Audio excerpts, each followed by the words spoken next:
Hürmetlik vatandaşlık işimizi davamlaştırmıyoruz. Bugün Çislağa 2022 yıl 5. ayının 12. günü.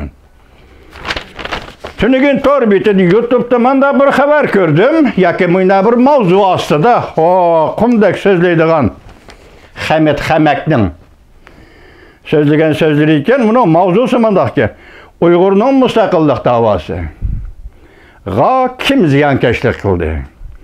5. ayının 11. gün YouTube Uygur tor bitti. Ey insan balısı, nan yiyen, çay içken, aş içken adam.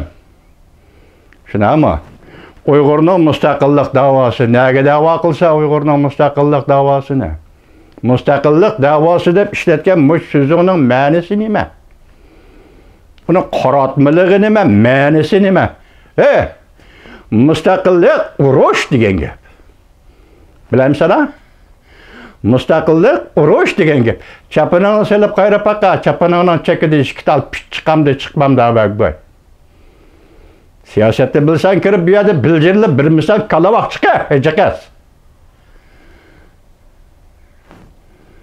Kim ziyankeşlik kıldı? Kim dava kıttı müstakillik davasını? Nerede? Avrupa'da, Amerika'da. Benim dava kılıp atkanım Uygur 3 katım cumhuriyet kurdu. 3. katımlık cumhuriyet hazır sözledik.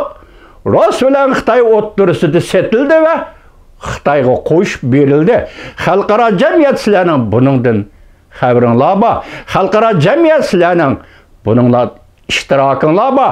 Xalqaro jamiyat Rossiya parchalanganda Baltık bo'yidagi 3 davlat mushundaq shartnomalarni ko'tarib chiqib bekor qilib, o'zining mustaqil davlatini ayni vaqt qurgan davlatini asli keltirdi. Biz xuddi shu Yevropadagilarga o'xshash, biz Uyg'urlarni ham mustaqil davlatimizni, qurgan davlatimizni, qurgan topgan huquqimizni, davlat tashkilotimizni biz qo'lga keltiramiz deb shuning uchun kurash qilyapmiz. Bu yerda mustaqillik da'vosi qilaman deyish, ejaqizlik da'vosi qilish. Kanama sening mustaqil ilishing ammasliging bilan Amerika, Yevropaning dunyoda bosh davlatlar nima aloqasi bor? Kosovoni ko'rdingmi, qanday qoladi ekan mustaqillikni? Bugun Ukrainani ko'ryapamsa, qanday qo'g'daydi ekan mustaqillikni? Çünkü Şarkı Timur'unu gördüğümde kanda kalırdı ki müstakillik ne? Latagoy! Yoda psikolojik şuar dolaşıyla anmaydı. Hoş, bunu mu koyup durayla? Kim iken o Amerika'da Uygur'un müstakillik davasını kıygan? Akan Karagay'dan baş kim? Kim kıpta? Kim onun ziyan keşti kıpta? Muşunun cevabını ver. Muş koygan mavzunun cevabını verirse. Hamet Hamek efendi. Münazıra sahasıdır olsun. Münazıra timisidir olsun. Yani nime milletle ittifaqlığını buzdi. Mananlap koy. Eğer küzün kör olmasa, küzü uçuk körlü olmasan, Hamet Hamek mananlaptı. Bu kitap Türkiye hazırki zaman tarihi. Özünü çoğun körsetmekçi oldu. Mustafa Kemal'ını ayıplap özünü çoğun körsetmekçi oldu. Beşekep kaldı. Türkiye Osman İmperiyesi parlamenti yığın çakırdı. Mustafa Kemal'ını ayıplap özünü yukur körsetmekçi, yukur orunda koymakçı oldu. Yığın vekilleri oylamağa yerden birde kaldı. Türkiye müstakillik hitapnamasını ma'qullab davlatni qutqizishdan iborat cho'ng, muhim va eng tabiiy bo'lgan buyuk arzuni ifodaladi. 1920 yil 1 ayning 28 kuni ma'qullangan bu xitobnoma keyin Greydallar ahdnomasi mi deyilib, uning asosiy mazmuni tuvandikicha. Mustafa Kemal'ın Yevropada nima ish qildi? Voy, kechiringlar. Türkiye Osmanlı İmperiyası Avrupa'da nima ish qildi? Türkiye Osmanlı İmperiyası Arap dünyası nima ish qildi? Buni da meni parvoyim palak. Mening shaxsan diqqat qilganim Türkiye Osmanlı İmperiyası Çar Rusya İmperiyasilar elib borgan adaq 12 qitimliq urushi. Mana shu urush hozir bu payt emas, so'z deydigan Bu vaqt kelganda so'zlaymiz. Mana qarabda ko'zi o'choq qari Hamid Hamak. Diqqat qiling. 5-moddasi Cuma. Davlat ichidagi oz sonliq millatlarning huquqi. Masalan, Turkiyada yashayotgan xilma-xil oz sonliq millatlar, Suriyalik demdi, Livanlik demdi, Pivanlik demdi, shularning hammasi Turkiya jamiyatida hozirgacha yashayotgan barliq oz sonliq millatlarning huquqi.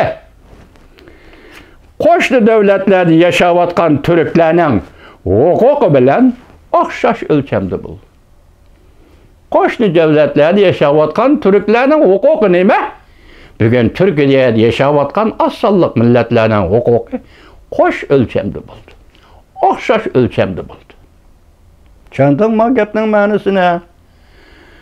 Turkiyada o'qigan, Turkiyada ishlagan, Xitoy bilan oliy maktabni bitirgan, savoding va bir nima ekansan, Turkiyada yashab bilmaganding-ku. Ha? Mana bugun men sana yeshib bermayman, hozir payti vaziyatning payti emas. Men nima deganlik? 5-mod yana bir anglabda ko'zi qarig'i, ko'zi o'chiq turib ko'zi qarig'i. Men anglabqa 5-modda davlat ichidagi oz sonliq millatlarning huquqi qo'shni davlatlarda yashayotgan turklarning huquqi bilan o'xshash o'lchamda bo'ladi. Grajdalloh ahdnamasi 1920-yili 1-oyning 28-kuni parlament, Turkiya parlament, balki Mustafa Kemal uchun siyosiy o'zgarish qilgan parlament. Mustaqillik xitobnomasi keyin Grajdalloh ahdnamasi. Ma ko'zingda bo'lsin, ham qulog'ingda bo'lsin. Tushundingmi? Hamid Hamak apandi.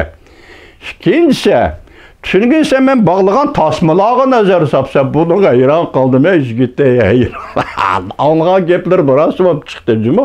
Sen to'g'riliq anlagan gaplarimning hammasi rost bo'ldi. Bu erkishning tasmasini nima qaraysan? Men sana aytib qo'yay.